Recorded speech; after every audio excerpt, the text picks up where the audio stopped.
여러분 안녕하세요. 오늘 밤 우리는 아주 익숙하지만 동시에 가장 낯선 곳으로 떠나보려 합니다. 바로 우리가 매일같이 뱉어내고 또 얻어맞기도 하는 말이라는 숲입니다. 창밖은 이미 어둠이 짙게 깔렸고 방 안의 정적은 냉장고 돌아가는 소리마저 선명하게 들릴 정도로 깊어졌네요. 가끔 그런 생각을 합니다. 우리는 왜 이토록 많은 말을 하며 살아가야 할까요? 우리가 건네는 말 한마디가 누군가에게는 부드러운 솜사탕 같겠지만 어떤 이에게는 얼음 송곳처럼 심장을 찔러댈 때가 있습니다. 이 치열한 언어의 전장에서 상대의 온도를 제대로 읽지 못한다면 당신의 인간관계는 영화의 벌판에 내던져진 알몸처럼 어쩌면 살아남지 못할 수도 있습니다. 그러니 편안히 자리 잡기 전에 잠시 시간을 내어 좋아요와 구독을 눌러주세요. 물론 제가 여기서 하는 작업이 정말 마음에 드실 때만요. 지금 영상을 보시는 여러분은 어느 곳에서 이 밤을 맞이하고 계신가요? 여러분이 계신 곳과 현지 시간을 댓글로 남겨주시면 이 적막한 공간이 조금은 더 온기로 채워질 것 같습니다. 자, 이제 불을 끄고 잔잔한 백색 소물 위에 선풍기를 켜셔도 좋습니다. 오늘 밤의 여정을 함께 시작해 볼까요? 사람이란 참 이상한 존재라는 사실을 새삼 느낍니다. 똑같은 단어로 이루어진 문장을 들어도 어떤 날에는 그 말이 얼어붙은 마음을 녹여주는 햇살 같다가도 또 어떤 날에는 예리한 칼날이 되어 가슴 한구석을 깊게 베어놓으니까요. 누군가와 즐겁게 웃으며 한참 대화를 나누고 돌아오는 길, 문득 가슴이 뻥 뚫린 것처럼 시원하고 마음이 편안해지는 경험을 해보셨을 겁니다. 반면에 단 5분간의 짧은 대화였음에도 불구하고 기운이 쏙 빠져버리고 어깨 위에 바위 덩어리를 얹은 듯 마음이 무거워지는 경우도 있죠. 저는 꽤 오랜 세월을 살면서 이 미묘한 차이가 대체 어디서 오는지 자주 고민해 왔습니다. 젊었을 때는 그저 사람의 첫인상이 수려한 외모나 그가 가진 학식 혹은 사회적 지위에서 뿜어져 나오는 것이라 믿었던 적도 있었습니다. 하지만 세월의 강을 건너오며 분명히 깨닫게 된 사실은 사람의 진정한 품격은 얼굴이 아니라 말에서 먼저 배어 나온다는 것입니다. 더 정확하게는 그 사람이 삶의 결정적인 순간에 어떤 언어를 선택해서 꺼내놓느냐에 따라 그 사람의 격이 결정되더군요. 사실 요즘 세상을 보면 칭찬에 인색한 사람들은 별로 없습니다. 아니, 오히려 너무 많아서 문제지요. 옷이 정말 잘 어울리시네요. 자제분이 명문대에 갔다니 축하드려요. 이번에 승진하셨다면서요. 대단하십니다. 새로 이사하신 집이 너무 부럽네요. 같은 말들이 공기 중에 먼지처럼 떠다닙니다. 그런데 참 신기하죠. 그런 화려한 수식어들을 잔뜩 듣고 나서도 정작 마음의 허기가 채워지지 않을 때가 있습니다. 왜 그럴까요? 그 말들이 틀렸기 때문이 아닙니다. 단지 그 말들이 너무 가볍기 때문입니다. 상대는 내가 얻어낸 눈부신 결과물은 보았을지 모르지만 그 결과라는 섬에 닿기까지 내가 흘렸던 눈물과 고독 그리고 시계 초침 소리를 견디며 버텼던 무수한 밤의 시간을 보지 못했기 때문입니다.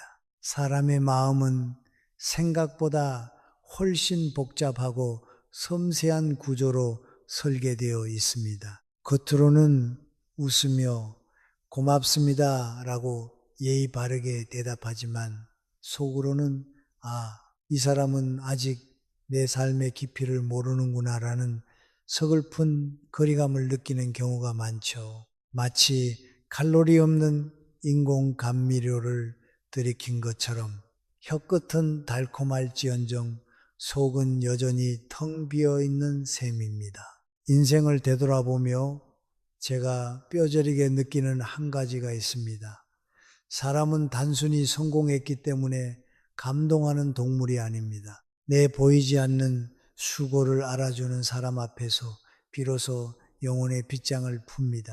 이건 나이와는 상관없는 인간의 본질적인 갈증입니다. 질풍노도의 시기를 지나는 청년도, 삶의 무게를 짊어진 중년도, 그리고 노을빛을 마주한 노년도 다르지 않습니다. 우리 모두는 겉으로 드러난 화려한 꽃보다 그 꽃을 피우기 위해 어둠 속에서 진흙을 움켜쥐고 있던 뿌리의 애씀을 인정받고 싶어 합니다. 어쩌면 그것이 인간이 태생적으로 안고 가야 할 가장 깊은 고독의 정체인지도 모릅니다. 세상 사람들은 모두 결과라는 간판만 보고 박수를 치는데 나 자신은 그 간판 뒤에 가려진 긴 시간의 그늘을 누구보다 잘 알고 있으니까요. 제가 교단에서 오랫동안 학생들을 가르치며 자주 목격했던 장면이 떠오릅니다. 시험 성적이 아주 잘 나온 학생에게 주변에서는 쉽게 말합니다. 역시 너는 똑똑하구나. 머리가 좋으니 금방 하는구나. 하지만 그런 말을 들은 학생들 중에는 오히려 눈동자가 불안하게 흔들리는 아이들이 많았습니다. 왜냐하면 그 칭찬이 다음에도 반드시 잘해야 한다는 무거운 압박감이 되어 아이의 목을 조르기 때문이죠. 하지만 반대로 제가 다가가 참 오래 견뎠구나, 포기하고 싶은 순간도 많았을 텐데 끝까지 해낸 네 모습이 참 대견하다. 네가 책상 앞에서 보낸 그 정직한 시간들은 절대로 헛되지 않을 거야 라고 말해주면 그 아이의 눈빛은 순식간에 달라집니다. 그 짧은 문장 속에는 성적표라는 종이 조각이 아니라 한 인간이 겪어온 과정을 온전히 바라보는 따뜻한 시선이 담겨 있기 때문입니다. 저는 교육이란 단순히 지식을 머릿속에 집어넣는 공정이 아니라고 생각합니다. 한 사람이 자신의 삶을 읽어가는 과정을 존중해 주는 일, 그것이야말로 교육의 진정한 본질이며 과정 중심적 피드백을 통한 상호, 주관적 교감, interpersonal attunement through process oriented feedback이라는 학술적 정의에 가장 부합하는 행위입니다. 그리고 그 존중은 대개 거창하고 화려한 문장이 아니라 상대의 수고를 툭 건드려주는 짧은 한마디에서 시작됩니다. 인생의 모든 순간도 이와 마찬가지입니다. 어떤 어머니는 자식이 잘 되어 주변에 부러움 섞인 축하를 받습니다. 어떤 아버지는 평생 일궈온 업적을 드디어 인정받기도 하죠. 어떤 노인은 평생의 고생 끝에 비로소 조금 편안한 노후의 의자에 앉게 됩니다. 그때 주변 사람들은 흔히 이렇게 말하죠. 정말 복이 많으시네요. 운이 참 좋으셨어요. 이제 걱정 없으시겠네요. 물론 그들에게 악의는 없습니다. 하지만 이런 말들은 종종 당사자의 가슴에 아주 작은 그러나 선명한 상처를 남깁니다. 운이라는 가벼운 단어 하나가 그 사람이 견뎌온 수십 년의 인고를 너무 쉽게 덮어버리기 때문입니다. 그것은 단순히 운이 아니라 견딤이었습니다. 복이 아니라 처절한 책임감이었습니다. 걱정 없는 평온한 자리에 이르기까지 그들은 수도 없이 걱정하며 밤잠을 설쳤고 무너질 것 같은 마음을 부여잡으며 버텼던 시간이 있었던 것입니다. 그런데 그 이면을 알아보는 사람은 생각보다 많지 않습니다. 사실 우리가 넷플릭스 영화 한 편을 고르는 데는 3시간을 고민하면서도 정작 곁에 있는 사람의 수십 년 세월을 평가하는 데는 단 3초도 쓰지 않는다는 게 참 아이러니하지 않나요? 그래서 저는 늘 강조하고 싶습니다. 진심으로 사람의 마음을 얻고 싶다면 결과라는 열매보다 과정을 먼저 보아야 합니다. 그가 이뤄낸 성취보다 그 성취를 위해 지불한 인내를 먼저 읽어내야 합니다. 눈에 보이는 화려한 열매는 누구나 부러워할 수 있습니다. 하지만 그 열매를 맺기 위해 비바람을 견디고 어둠 속에서 수분을 빨아올리던 뿌리의 고통을 헤아리는 말은 아무나 할 수 있는 것이 아닙니다. 삶의 지혜는 바로 그 지점에서 갈립니다.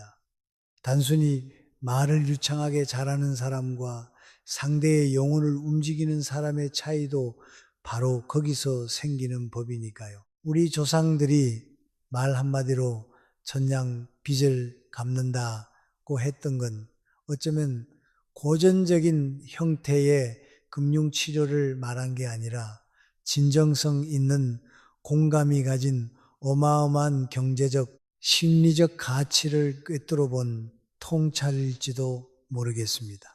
나이가 들수록 사람을 대하는 언어에 무거운 책임감이 따른다는 사실을 더 깊이 절감하게 됩니다. 젊은 시절에는 나도 모르게 재치 있는 말로 좌중을 휘어잡고 싶고 아는 척하며 지적인 우월감을 뽐내거나 분위기를 주도하는 화려한 화술에 목을 매기도 하죠. 하지만 그런 욕심이 앞설 때마다 정작 가장 소중한 상대의 마음을 놓쳐버리는 경우가 허다합니다. 사실 우리 인간의 뇌 속 복측 선조체 멘트랄 스트리아툼라는 보상회로는 맛있는 음식을 먹을 때보다 타인에게 사회적 인정을 받을 때 더 격렬하게 반응한다고 하죠. 이 말은 곧 우리가 건네는 따뜻한 말 한마디가 상대에게는 미슐랭 3스타 레스토랑의 코스 요리보다 더 황홀한 만찬이 될 수 있다는 뜻입니다. 물론 제 지갑에서 나가는 돈은 영원인데 말이죠. 가성비 면에서 이보다 훌륭한 투자처가 또 있을까요? 에르메스 가방을 사줄 능력이 안 된다면 차라리 말의 품격이라도 높이는 게 경제적으로나 윤리적으로나 현명한 선택일 겁니다. 저는 오래 살면서 사람의 마음이 활짝 열리는 마법 같은 순간들을 자주 목격했습니다. 아주 정성을 다해 무언가를 베풀었는데도 상대의 무심한 말 한마디에 마음이 순식간에 식어버리는가 하면 반대로 별것 아닌 것 같은 한마디에 오랫동안 굳어있던 마음이 봄눈 녹듯 스르르 풀어지는 경우도 있지요. 그 결정적인 차이는 결코 복잡한 수식에 있지 않습니다. 아주 짧고 사소해 보이는 말 속에 숨어 있죠. 그 중에서도 특히 사람의 영혼을 가장 따뜻하게 데워주는 단어가 하나 있습니다. 저는 그것을 인생의 언어라고 부르고 싶네요. 바로 덕분에라는 말입니다. 인간은 누구나 자신의 존재가 헛되지 않았다는 느낌, 즉 자기 효능감을 확인받고 싶어 합니다. 이건 나이가 들수록 더 절실해지는 생존 본능에 가깝죠. 젊은이는 자신의 무한한 가능성을 인정받고 싶어 하지만 인생의 중반을 넘어선 이들은 자신이 누군가에게 실질적인 도움이 되는 존재였다는 사실을 확인받고 싶어 합니다. 그런데 우리는 살아가면서 생각보다 이 확인 도장을 자주 받지 못합니다. 가장 가까운 가족 안에서도 평생을 함께한 친구 사이에서도 말입니다. 내가 밤잠 설쳐가며 한 수고는 너무 쉽게 당연한 일이 되고 내가 베푼 세심한 배려는 금세 잊히며 내가 감당한 무거운 책임은 아무도 기억하지 않는 것처럼 느껴질 때 우리 마음은 서서히 사막처럼 메말라 갑니다. 그래서 덕분에라는 말은 단순한 감사의 인사를 넘어선 친사회적 언어 행동을 통한 관계적 자기 효능감, relational efficacy through prosocial linguistic behavior의 극치라 할 수 있습니다. 그 말은 상대에게 이렇게 속삭이는 것과 같습니다. 당신이 있었기에 이 일이 가능했습니다. 당신의 보이지 않는 수고를 나는 선명히 보고 있습니다. 당신은 내 삶이라는 지도 위에서 아주 의미 있는 좌표입니다. 라고 말이죠. 아무리 강철 같은 멘탈을 가진 사람이라도 혹은 평생을 조용히 살아온 사람이라도 이 세 가지를 확인받는 순간 마음의 빗장을 열지 않을 재간이 없습니다. 제가 아는 어떤 분은 유난히 주변에 사람이 끊이지 않습니다. 그분이 대단한 재주가 있거나 입담이 화려한 것도 아닌데 이상하게 사람들은 그분 곁에 머물며 자신의 이야기를 털어놓고 싶어 하죠. 가만히 지켜보니 그분은 공을 절대로 자기에게 돌리지 않더군요. 무엇이 잘 되면 자신의 능력을 과시하는 대신 늘 주변 사람의 수고를 먼저 끄집어냈습니다. 김대리가 꼼꼼하게 챙겨준 덕분에 일이 수월했어요. 당신이 묵묵히 곁을 지켜준 덕분에 내가 흔들리지 않았어.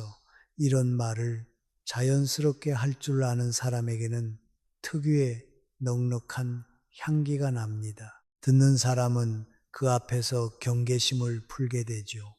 더 이상 경쟁하거나 자신을 증명할 필요가 없으니까요. 반대로 함께 무엇을 이루었는데도 혼자 빛나려 하고 타인의 도움을 공기처럼 당연하게 여기며 모든 성공을 오직 자신의 천재성으로만 설명하려는 사람 곁에는 결국 찬바람만 불기 마련입니다. 인간관계가 깨지는 건 거창한 배신 때문이 아니라 아주 작은 무시와 이점이 퇴적층처럼 쌓여 관계의 통로를 막아버리기 때문입니다. 사실 우리는 혈연 관계가 아닌 개체와도 음식을 나누고 협력하는 유일한 영장류입니다.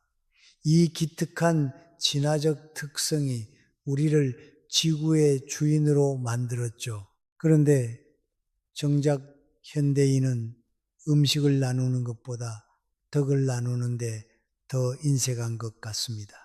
어떤 남편들은 내가 돈 벌어다 주는데 꼭 말로 해야 알아? 라고 묻곤 합니다. 네, 제발 말로 좀 하세요. 말 안 하면 귀신도 모릅니다. 당신이 집안일을 잘 돌봐준 덕분에 내가 밖에서 마음 편히 일할 수 있었어.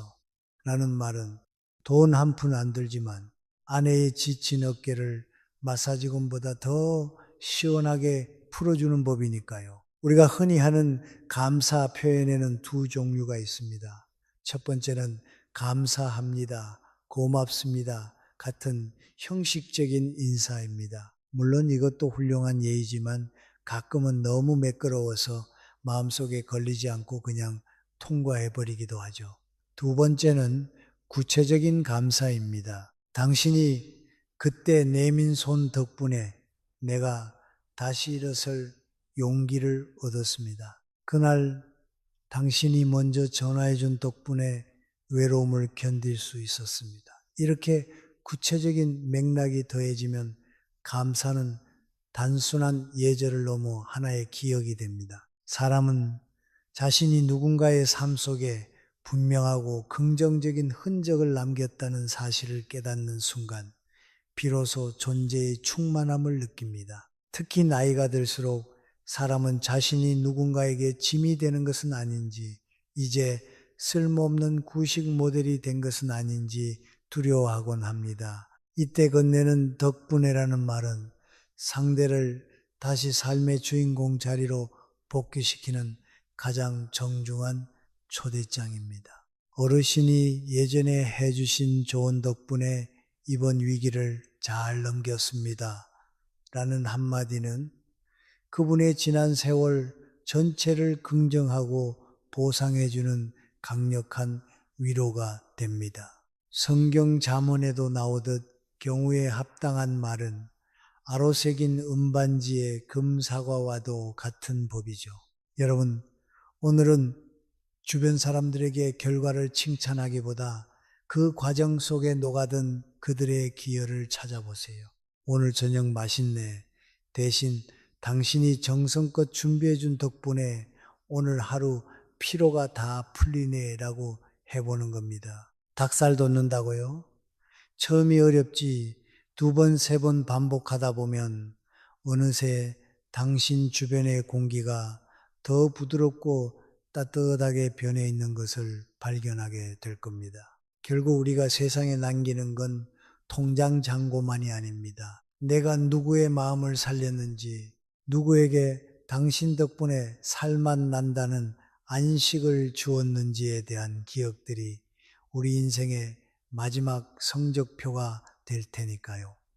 우리는 가끔 누군가를 위로한다는 명목하에 정작 그에게 가장 필요한 것을 가장 무심하게 놓쳐버리곤 합니다. 상대가 느끼는 감정의 소용돌이를 미처 들여다보기도 전에 너무 빨리 충고의 문턱을 넘고 너무 쉽게 해결책이라는 보따리를 풀어놓으며 너무 성급하게 판단의 도장을 찍어버리죠. 그러고는 돌아서서 내 진심을 왜 몰라줄까 하며 고개를 갸우뚱합니다. 하지만 이유는 생각보다 단순합니다. 사람은 정답을 듣기 전에 먼저 자신의 마음이 상대의 눈에 보였다는 확신을 얻고 싶어 하기 때문입니다. 사실 우리 뇌의 편도체는 위협이나 불안을 느낄 때 가장 먼저 활성화되는데 이때 누군가 논리적인 정답을 들이밀면 뇌는 그것을 또 다른 공격이나 압박으로 받아들입니다. 정서적 라벨링, 에펙티브 라벨링이라는 학술적 개념이 지적하듯 감정에 이름을 붙여주는 행위만으로도 편도체의 흥분을 가라앉히고 이성적인 사고를 가능하게 할 수 있는데도 말이죠. 쉽게 말해 불이 난 집에 소방수를 보내는 대신 왜 불을 냈니라고 묻는 설계도를 들이미는 격입니다. 제발 소방 호수부터 잡으세요. 설계도는 불 꺼진 다음에 봐도 늦지 않으니까요. 저는 오랜 세월 인간관계에 수많은 갈등이 사실은 거창한 가치관의 충돌이 아니라 아주 사소한 말의 순서에서 비롯된다는 점을 목격해 왔습니다. 같은 뜻을 품고도 먼저 던진 한마디 때문에 상대의 마음 문에 쇠빗장을 지르게 만드는 사람이 있는가 하면 같은 문제를 이야기하면서도 먼저 건넨 따뜻한 공감 덕분에 깊은 신뢰의 다리를 놓는 사람이 있습니다. 그 차이는 결국 나는 지금 상대의 감정을 먼저 보고 있는가 아니면 내 생각을 먼저 쏟아내고 있는가 라는 질문으로 귀결됩니다. 사람의 마음을 얻는 언어는 언제나 이성보다 감정이라는 정거장에서 먼저 출발해야 합니다. 살다 보면 누군들 마음이 무너지지 않는 날이 있겠습니까? 겉으로는 멀쩡하게 출근하고 웃으며 밥을 먹어도 속으로는 댐이 터지기 직전처럼 서러움이 차오르는 날이 있죠. 그럴 때 사람은 사실 대단한 인생 철학을 듣고 싶어 하지 않습니다. 그저 누군가가 오늘 정말 많이 힘들었겠네. 마음이 참 무거웠겠구나. 얼마나 답답했겠니? 라고 말해주며 내 감정의 이름을 정확히 불러주는 것만으로도 숨통이 트입니다. 마음은 누군가가 그 이름을 정확히 불러줄 때 비로소 제 자리를 찾아 안착하기 때문입니다. 사실 한국어에는 감정을 표현하는 형용사가 수천 개가 넘는다고 합니다. 하지만 우리가 일상에서 쓰는 표현은 짜증나, 대박, 쩔어 정도로 요약되곤 하죠. 이 풍요 속의 빈곤이 우리를 더 외롭게 만드는지도 모르겠습니다. 여기서 잠깐, 여러분은 공감 엠파티이라는 단어가 원래 미술 비평 용어였다는 사실을 아시나요? 독일어 아인통룽 아인플룽에서 유래했는데 작품 속으로 자기 감정을 투영한다는 뜻이었죠. 이제는 우리가 타인의 마음속으로 그 감정을 투영할 차례입니다. 물론 가끔은 공감한답시고 나도 알아 그 기분이라고 너무 빨리 외치지는 마세요. 그건 마치 로딩바가 99%에서 멈춘 채 다 읽었다고 주장하는 컴퓨터를 보는 것처럼 신뢰가 안 가니까요. 특히 남성분들 아내가 고민을 털어놓을 때 제발 5초만 참으세요. 당신의 뇌가 해결책 검색 버튼을 누르기 전에 끄덕임 버튼부터 연타해야 가정이 평화로워집니다. 이건 제가 인생 선배로서 드리는 무료 보안 패치 같은 조언입니다. 교단에서 학생들을 만날 때도 저는 이 감정 우선의 법칙을 수없이 확인했습니다.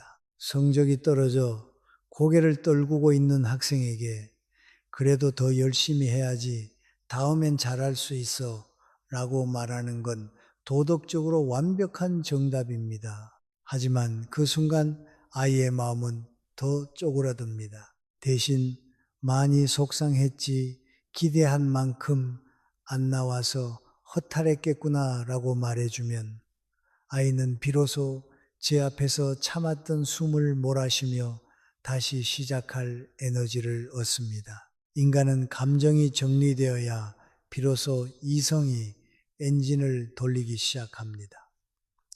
위로의 언어는 늘 훈계보다 앞서 도착해야 하는 퍼스트 클래스 승객이어야 합니다. 가정에서도 마찬가지죠. 아내가 지쳐 돌아왔을 때 남편은 오늘 뭐 먹었어? 라는 결과부터 묻고 자녀가 상처 입고 돌아왔을 때 부모는 누가 그랬어? 원인이 뭐야? 라며 수사관처럼 따집니다. 하지만 사람은 취조당하고 싶어 하지 않습니다. 사람은 그저 느껴지고 싶어 합니다. 왜 그랬어? 보다 얼마나 놀랐겠니가 먼저여야 하고 내가 잘못한 부분도 있네 보다 그 말을 듣고 마음이 많이 아팠겠구나가 먼저여야 합니다. 이 순서 하나가 평생의 신뢰를 만들기도 하고 영원히 좁혀지지 않는 평행선을 만들기도 합니다. 저는 나이가 들수록 말을 아끼게 되었지만 동시에 더 분명하게 말하게 된 것이 하나 있습니다.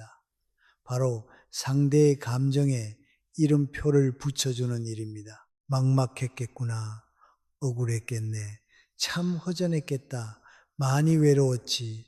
이 단순한 말들은 겉보기엔 별것 아닌 것처럼 보여도 듣는 사람의 심의 깊은 곳까지 닿아 아주 견고한 안정을 선물합니다. 감정은 설명되기 전에는 형체 없는 혼란이지만 이해받는 순간부터는 견딜 수 있는 악스레가 되기 때문입니다.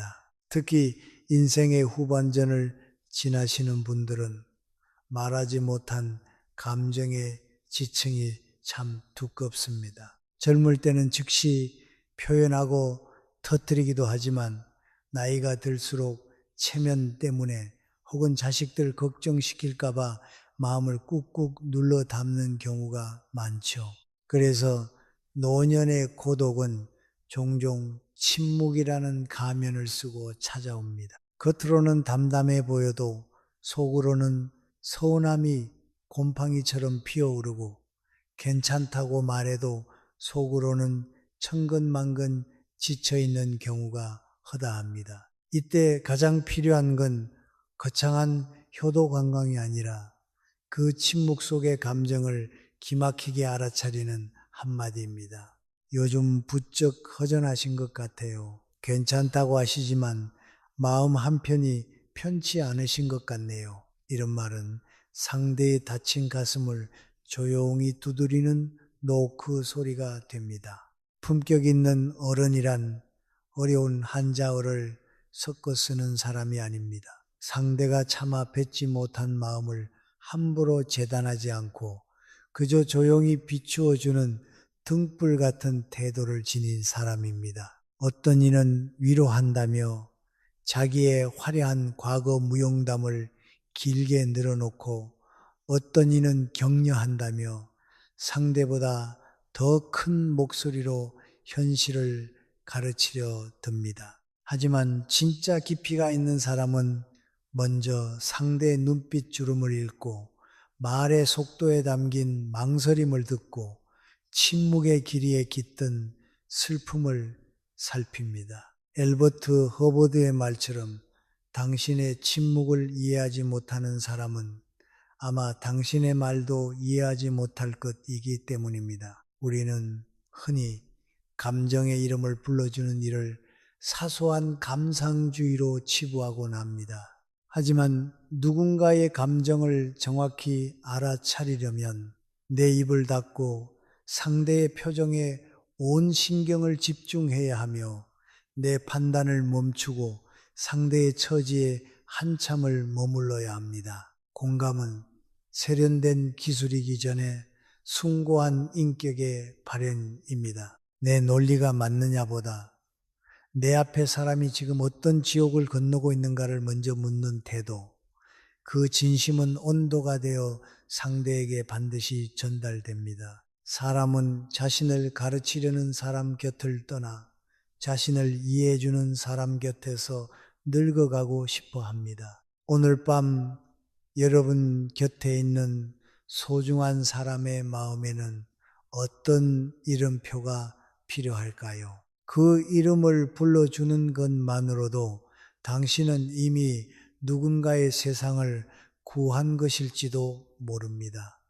사람이란 참 묘한 존재입니다. 누구나 자기 삶의 운전대만큼은 온전히 제 손으로 쥐고 싶어 하니까요. 이건 단순히 혈기 왕성한 청춘들에게만 해당되는 이야기가 아닙니다. 머리가 희끗해진 노년이 되어도, 아니 오히려 나이가 들수록 이 갈망은 더 뜨거워집니다. 세월을 지나며 켜켜 이 쌓아온 나만의 경험과 세상을 해석하는 나름의 필터가 생겼기 때문이죠. 그런데 인간관계의 수많은 비극은 바로 이 지점에서 싹을 틔웁니다. 우리는 흔히 상대를 위해서 좋은 말을 한다고 굳게 믿지만 정작 듣는 상대는 그것을 숨 막히는 간섭으로 받아들입니다. 걱정 어린 조언이라고 포장해서 내놓은 말이 상대의 귀에는 강압적인 명령으로 들리는 것이죠. 당신의 언어가 틀렸기 때문이 아닙니다. 단지 그 말의 모양새가 상대가 가진 고유한 선택의 권리를 무참히 지워버렸기 때문입니다. 사실 심리학에는 심리적 저항, psychological reactance이라는 아주 흥미로운 개념이 있습니다. 누군가 자신의 자유를 제한하거나 행동을 강요한다고 느끼는 순간 그 내용의 옳고 그름과는 상관없이 무조건 반대로 행동하거나 저항하려는 본능적인 기제를 말하죠. 쉽게 말해 공부해 라는 말을 듣는 순간 책을 덮고 싶어지는 그 기적 같은 청개구리 신보입니다. 여러분도 경험해 보셨을 겁니다. 내가 알아서 하려고 마음먹고 있었는데 누가 옆에서 그렇게 해라라고 콕 집어 말하면 갑자기 하기 싫어지는 그 뒤틀린 마음 말이에요. 이럴 때 우리 뇌는 언어적 완화를 통한 대인관계적 주체성 보전, preservation of interpersonal agency through linguistic softening을 간절히 원하게 됩니다. 제가 살아오며 뼈저리게 느낀 것은 같은 뜻을 전하더라도 그릇의 모양에 따라 맛이 완전히 달라진다는 사실입니다. 그렇게 라고 단정지어 말하면은 상대의 마음에는 즉시 방어벽이 솟아오릅니다. 하지만 이렇게 보는 건 어떨까요? 라고 살며시 제안의 옷을 입히면 그 단단하던 벽에 작은 문이 열리죠. 인간은 본능적으로 자신의 존엄을 지키고 싶어 합니다. 비록 내 판단이 조금 부족할지라도 누군가에게 지시받는 수동적인 대상이 아니라 스스로 결정하고 책임지는 능동적인 주체로 존중받고 싶어 하죠. 이 단순한 사실을 망각하는 순간 아무리 금쪽 같은 조언도 관계를 갉아먹는 독소가 될 뿐입니다. 사실 우리가 흔히 저지르는 실수 중 하나가 바로 오지랖이라는 이름의 폭력입니다. 특히 K 부모님들의 전매 특허이기도 하죠. 다 너 잘되라고 하는 소리야 라는 말은 사실 인간관계에서 가장 위험한 레드 플래그 중 하나입니다. 이 말 뒤에는 대개 그러니까 내 말대로 해 라는 무언의 압박이 숨어 있으니까요. 이런 식의 조언은 새벽 3시에 걸려오는 스팸 전화만큼이나 달갑지 않습니다. 상대의 삶에 무단 침입해 놓고 내가 아끼는 마음에서 들어온 거야 라고 주장하면 침입당한 사람 입장에서는 기가 찰 노릇이죠. 제발 기억하세요. 상대는 당신의 소유물이 아니라 각자의 인생이라는 영화를 찍고 있는 감독입니다. 당신은 가끔 출연하는 특별 출연자이거나 아주 운이 좋다면은 조언자 정도면은 충분합니다. 가정 안에서 이런 갈등은 더 치열하게 폭발합니다. 부모는 자식에게 지름길을 알려주고 싶어 안달이 나고 자식은 부모의 그 귀한 경험을 무거운 족쇄로 느낍니다. 시부모님은 며느리나 사위에게 생활의 지혜를 전수하고 싶어 하지만 듣는 쪽에서는 그것을 유통기한 지난 잔소리로 받아들이기 십상입니다. 부부 사이는 또 어떤가요? 한 사람은 해결책을 내놓으며 자신이 영웅이라도 된 듯 뿌듯해하지만 다른 한 사람은 내 의견은 쓰레기통에 들어갔나 라며 자존심 상해합니다. 이 모든 비극의 공통점은 무엇을 말하느냐가 아니라 어떤 자세로 말하느냐를 놓쳤다는 데 있습니다. 상대를 고쳐야 할 불량품으로 보느냐 아니면 함께 고민을 나누며 걸어갈 동반자로 보느냐의 차이가 말의 온도를 결정하는 법입니다. 여기서 아주 사소하지만 기발한 잡지식 하나를 소개해 드릴까요? 이케아 효과, 이케아 이펙트라는 게 있습니다. 완제품보다는 내가 직접 손으로 조립한 가구에 훨씬 더 큰 가치를 부여하는 심리죠. 대화도 마찬가지입니다. 내가 정답을 다 조립해서 상대 입에 쑤셔 넣어주는 것보다 상대가 스스로 정답을 찾아가도록 제안이라는 조립 키트만 슬쩍 건네주는 것이 훨씬 효과적입니다. 그래야 상대는 그 결론을 자신의 것이라고 여기고 더 큰 책임감을 느끼게 되니까요. 이게 답이야 라고 외치는 대신 당신이라면 어떻게 할 것 같아요? 라고 물어보는 여유. 그것이 바로 이케아 효과를 대화에 적용하는 지혜입니다. 저는 오래 살면서 사람 사이의 거리는 대개 큰 사건이 아니라 매일 반복되는 뾰족한 말투에서 벌어진다는 것을 절실히 느꼈습니다. 그렇게 하지 말고 이렇게 해. 내 말이 맞다니까 그건 네가 몰라서 하는 소리야. 같은 말들은 겉으로는 조언의 가면을 쓰고 있지만 그 속에는 은연중에 위계가 도사리고 있습니다. 내가 더 많이 알고 내가 더 오르며 내가 더 우월한 자리에 있다는 무언의 선언이죠.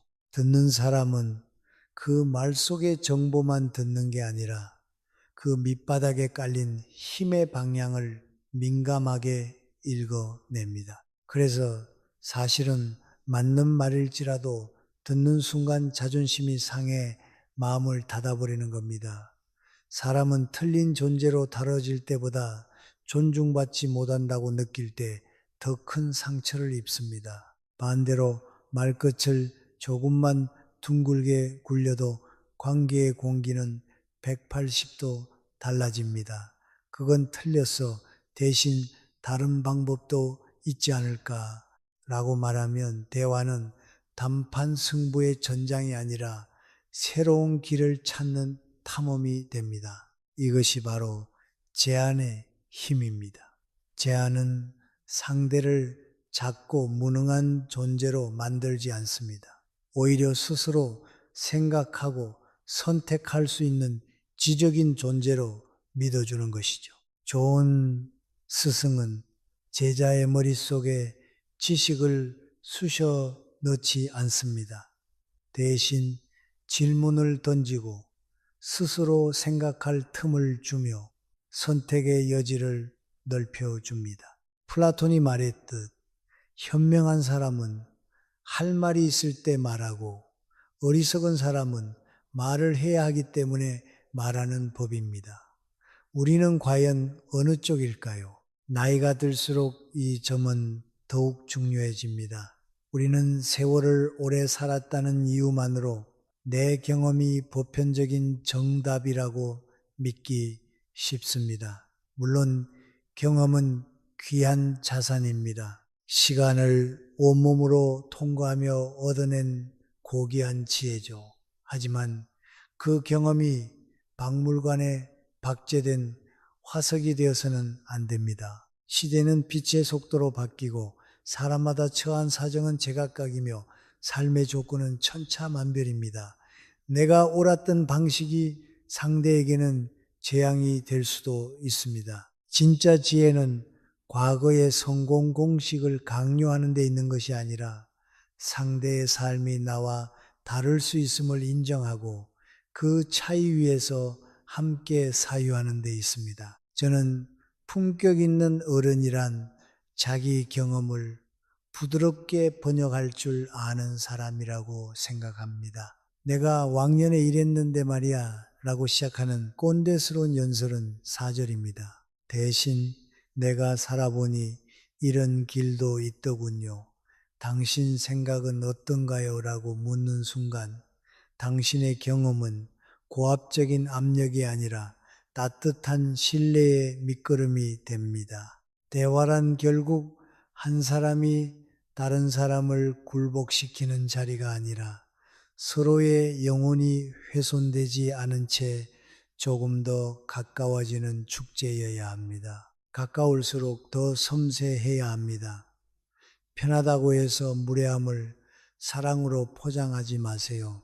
사랑은 상대의 삶을 마음대로 결정할 자격증이 아니라 그 삶이 더 빛나도록 조심스럽게 곁을 지켜줄 책임감입니다. 노년의 대화가 아름다우려면 말의 여백이 필요합니다.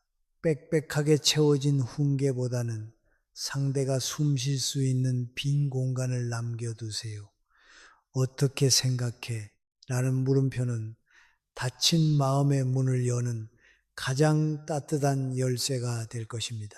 세상을 다 안다고 큰 소리치는 사람보다 여전히 타인의 삶을 경외심으로 대하는 사람 곁에 더 오래 머물고 싶은 법이니까요. 오늘 당신의 마침표를 물음표로 바꿔보는 건 어떨까요? 우리는 흔히 인간관계가 완벽하게 다듬어진 두 인격체의 만남이라고 착각하곤 합니다. 하지만 현실은 전혀 다르죠. 실제 우리는 매일같이 사소한 실수를 저지르고 엉뚱한 단어를 내뱉으며 때로는 남들 앞에서 얼굴이 화끈거리는 민망한 상황에 놓이기도 하는 불완전한 존재들입니다. 이건 결코 부끄러운 일이 아닙니다.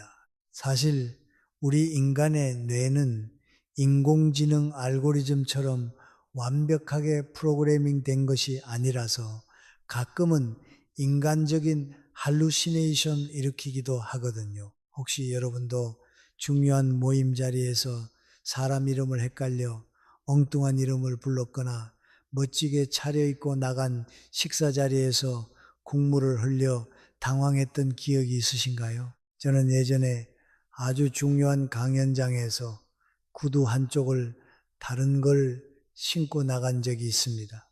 한쪽은 검은색, 한쪽은 진한 갈색이었죠.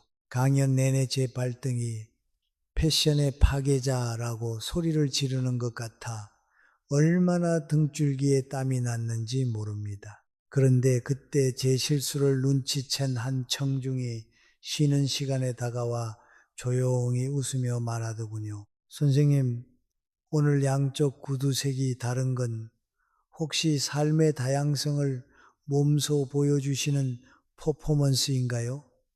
덕분에 긴장이 확 풀렸습니다. 라고 말이죠. 그 순간 저는 깨달았습니다. 누군가의 실수를 목격했을 때 그것을 대하는 태도야말로 그 사람이 가진 교양과 품격의 민낯이 드러나는 지점이라는 사실을요. 세상에는 두 부류의 사람이 있습니다. 누군가의 실수를 보면 굶주린 하이에나처럼 달려들어 그것 봐 조심 좀 하지. 아까도 그러더니 또 그러네.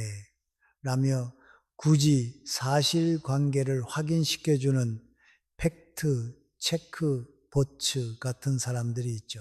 반면에 아무 일도 없었다는 듯 자연스럽게 손을 내밀고 상대가 더 민망해하지 않도록 화제를 돌려주는 수호천사 같은 사람들도 있습니다. 저는 단언컨대 후자의 사람이야말로 우리가 이 험난한 세상을 함께 건너가야 할 진정한 어른이라고 생각합니다. 사실 사회 심리학에는 실수 효과 플랫폼 이펙트라는 기막힌 잡지식이 하나 있습니다. 너무 완벽해서 다가가기 힘든 사람보다는 적당히 실수할 줄 아는 유능한 사람이 타인에게 훨씬 더 큰 매력과 호감을 준다는 이론이죠.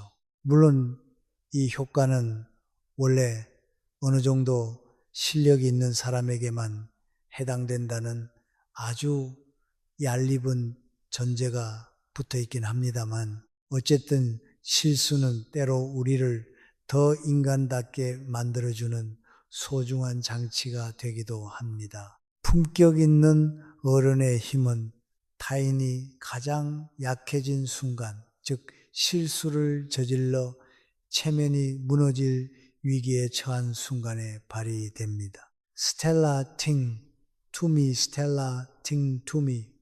교수의 체면 협상 이론 Face Negotiation Theory에 따르면 모든 인간은 사회적 상호작용 속에서 자신의 가치와 자존감을 지키려는 체면 유지 욕구를 가집니다. 특히 우리 한국 사회처럼 타인의 시선을 민감하게 고려하는 고맥락 문화. 이럴 거야 more than I can say, but maybe love isn't holding on. Maybe it's knowing when to walk away. We try to hold what we're slipping through, like sand running from our hands. Every promise started losing shape. We couldn't be what we once planned.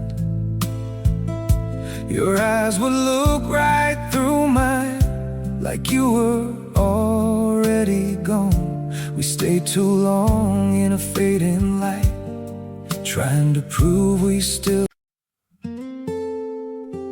It hurt good, more than I can say, but maybe love isn't holding on. Maybe it's knowing when to walk away.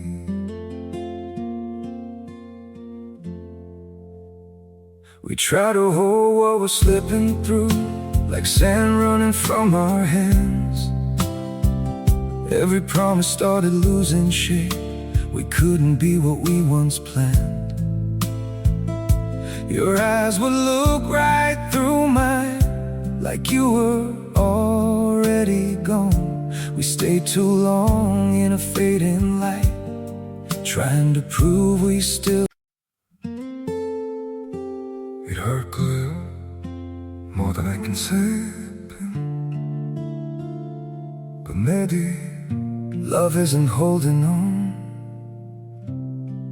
Maybe it's knowing when to walk away.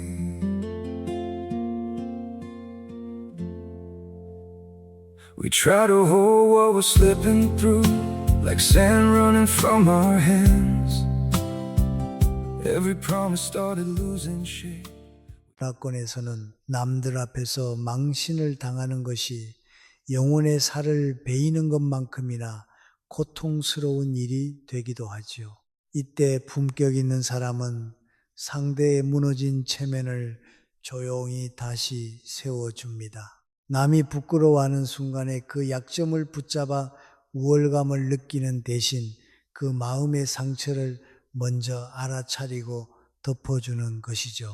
지식은 머리를 채우지만 배려는 가슴을 채우는 법이니까요. 가정 안에서도 이 문제는 아주 빈번하게 발생합니다. 많은 부모가 자녀의 작은 실수를 손님들 앞에서 농담거리로 삼곤 합니다. 우리 애는 머리는 좋은데 덤벙거려서 탈이에요. 어제는 또 무슨 사고를 쳤는지 아세요? 라며 웃음꽃을 피우지만 정작 그 자리에 앉아있는 자녀의 가슴은 시퍼렇게 멍이 들어갑니다. 부부 사이에서도 마찬가지입니다. 배우자가 길을 잘못 들었을 때 내가 이쪽으로 가라고 했잖아. 당신은 맨날 그래 라고 쏘아붙이는 건 길을 찾는 데는 일도 도움이 안 되면서 관계의 이정표만 망가뜨리는 짓입니다. 그럴 땐 차라리 덕분에 이쪽 동네 구경도 하고 좋네 새로운 맛집이라도 찾아볼까라고 너스레를 떨어보세요. 당신의 입에서 나오는 말 한마디가 상대에게는 이 사람 곁에서는 내가 실수해도 안전하구나 라는 세상에서 가장 따뜻한 안식처가 될 테니까요. 저는 나이가 들수록 더 조심해야 하는 언어가 바로 이런 허물을 대하는 말이라고 믿습니다. 인생의 경험이 쌓이다 보면 남의 실수가 더 빨리 보이고 그 결과가 어떨지 뻔히 예측되기도 하죠. 그래서 정의감에 불타 바로잡아주고 싶어 입이 간질거릴 때가 많습니다. 하지만 바로잡는 것보다 먼저 해야 할 일은 상대의 마음을 잡아주는 것입니다. 진정한 어른은 상대가 실수했을 때 곧바로 가르치려 들지 않습니다. 먼저 그 사람이 덜 아프게 상황을 건너갈 수 있도록 방패가 되어준 뒤 훗날 조용하고 편안한 자리에서 부드럽게 조언을 건네죠. 이것이 바로 말 잘하는 사람과 품격 있는 어른을 가르는 결정적인 차이입니다. 남의 장점을 칭찬하는 건 누구나 할 수 있지만 남의 허물을 따뜻하게 감싸 안는 건 오직 마음의 그릇이 넓은 사람만이 할 수 있는 특권입니다. 사실 우리 인생에서 끝까지 남는 건 대단한 성공의 훈장이 아닙니다. 내가 실수했을 때 비웃지 않고 곁을 지켜준 사람, 내가 당황해서 어쩔 줄 모를 때 슬며시 손을 잡아주며 괜찮아요, 그럴 수도 있죠 라고 속삭여준 그 따뜻한 온기입니다. 옥에도 티가 있듯 인간에게도 누구나 빈틈이 있습니다. 하지만 그 빈틈을 비집고 들어가 상처를 내는 사람이 아니라 그 빈틈을 사랑으로 메워주는 사람이 되어야 하지 않겠습니까? 노년의 인간관계가 향기로운 이유는 서로의 완벽함에 감탄하기 때문이 아니라 서로의 불완전함을 기꺼이 수용하기 때문입니다. 누군가의 체면을 살려주는 한마디는 그 사람에게 평생 잊지 못할 인격의 선물이 됩니다. 오늘 밤 여러분의 어느 창고에서 가장 부드러운 단어들을 꺼내보세요. 괜찮습니다. 누구나 그럴 수 있어요. 덕분에 하나 배웠네요. 이런 말들은 차가운 관계를 녹이는 난로가 되고 무너진 자존감을 일으키는 지팡이가 됩니다. 우리가 세상을 떠난 뒤 사람들의 기억 속에 남는 건 우리가 얼마나 똑똑했는가가 아니라 우리가 얼마나 그들을 편안하게 해주었는가 하는 점일 것입니다. 많이 아는 어른보다 많이 품어주는 어른, 옳은 말을 쏟아내기보다 마음을 살려내는 어른, 그런 사람이 곁에 있다면 그 인생은 이미 충분히 성공한 것이 아닐까요? 세월이 준 가장 귀한 선물인 너그러움을 당신의 말끝에 담아보시기를 바랍니다. 자, 이제 우리의 긴 여정이 서서히 막을 내릴 시간입니다. 제 목소리가 조금씩 낮아지고 주변의 공기가 더 고요해지는 것이 느껴지시나요? 오늘 밤 우리는 결과보다 과정을, 정답보다 감정을, 그리고 명령보다 존중을 담은 대화가 얼마나 큰 힘을 갖는지 함께 살펴보았습니다. 창밖의 어둠은 이제 완전히 세상을 덮었고 당신의 하루를 지탱했던 무거운 어깨도 조금은 가벼워졌기를 바랍니다. 우리가 오늘 나눈 이야기들은 단순히 타인에게 잘 보이기 위한 처세술이 아닙니다. 그것은 당신의 삶을 더 풍성하게 만들고 당신의 곁을 진정한 사람들로 채우기 위한 영혼의 지도와도 같습니다. 수고 많으셨습니다. 당신 덕분입니다. 그 마음 충분히 이해합니다라는 이 평범한 문장들이 사실은 세상을 바꾸는 가장 강력한 주문이었음을 잊지 마세요. 이제 모든 걱정과 생각의 짐을 잠시 내려놓으셔도 좋습니다. 어두운 방 안 당신의 고른 숨소리만이 이 공간을 채우고 있습니다. 당신이 오늘 건넨 따뜻한 말 한마디가 누군가의 가슴 속에서 작은 별빛으로 반짝이고 있을 거예요. 그리고 그 빛은 반드시 당신에게 다시 돌아와 당신의 꿈길을 비춰줄 것입니다. 편안하고 깊은 잠 속에서 당신의 지친 마음이 온전히 치유되기를 진심으로 바랍니다. 오늘 하루도 정말 애쓰셨습니다. 당신은 존재만으로도 충분히 귀하고 아름다운 사람입니다. 자, 이제 눈을 감고 고요한 평화 속으로 천천히 빠져드세요.